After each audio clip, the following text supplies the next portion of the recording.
Good evening! Kamusta kayong lahat? I-share ko lang ngayon yung unboxing ko doon sa nagtitrending ngayon na perfume dito sa UAE. Actually, yung pinsan ko kasi nag-asya sa akin ng kung ano daw yung mabangong perfume kasi nakita niya doon sa ibang mga vlog na may napakabangong perfume dito sa UAE. Yun is si Princess of Arab. Actually, na-try ko na yun dahil yung customer ko, binigyan niya ako ng gift. So, isa yun sa number 1 na perfume na gusto ko dito sa UAE. Ito siya. Ayan. Si Princess of Arab. Okay. And then si Amirat Al-Arab. Ayan siya. Ito yung amoy na medyo, alam mo yung yayamang yun. Yung kahit pagpawisan ka, it's sobrang bango. Okay? Ngayon, mag-unboxing na tayo kasi umorder ako sa The Empress Hall ng isang pink at saka isang red ulit kasi ibibigay ko sa cousin ko yung red. Kung magustuhan ko yung pink, kukunin ko siya. Hello! Ayan. Perfume. Ito yung in-order ko. Actually, dalawa na yung in-order ko kasi yung isa ibibigay ko sa kanya. Kaya binili ko po na ito kay The Empress Hall.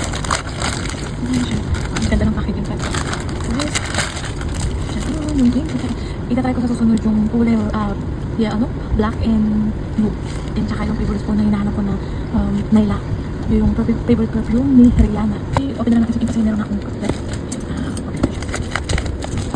grabe ang Empress Hall. Sobrang ingat niya sa bango. Saka itatry ko rin yung isang perfume na nagte-trending din. Actually, perfume yun ni Rihanna. May favorite singer.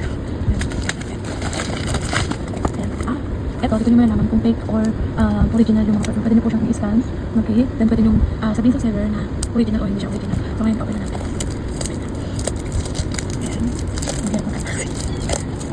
Okay. Ang kulta ng pusa. Same lang sila na alam mo may pagkagamusa. Sobrang may pagkagamusa yung sobrang kondo. Ano siya? Oh my God. Sobrang ganda niya. Sobrang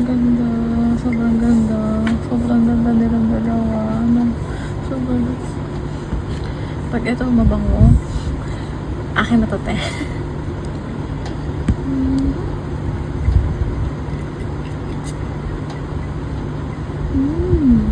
Ito, medyo mas light yung amoy niya na medyo mas light ang pabango niya. Kung gusto mo ng light na perfume, dito ka kay Pink One. Pero kung gusto mo yung strong, kasi nga dito sa UAE talagang number 1 dito yung mga strong na pabango katulad ito. Ito naman medyo strong siya na sobrang bago na, look like floral. Ito naman less lang yung pagka niya, sweet sweetness, may pagka sweetness siya. Okay, may pagka sweetness tapos sobrang bango. Kung gusto mo yung medyo less lang yung sobrang tapang, kasi may mga tao talaga na hindi mahilig sa mga matatapang na pabango, dito ka. So, ayan, na-unboxing na natin si pink and maroon one. Ito, sobrang bango. Bye na kayo!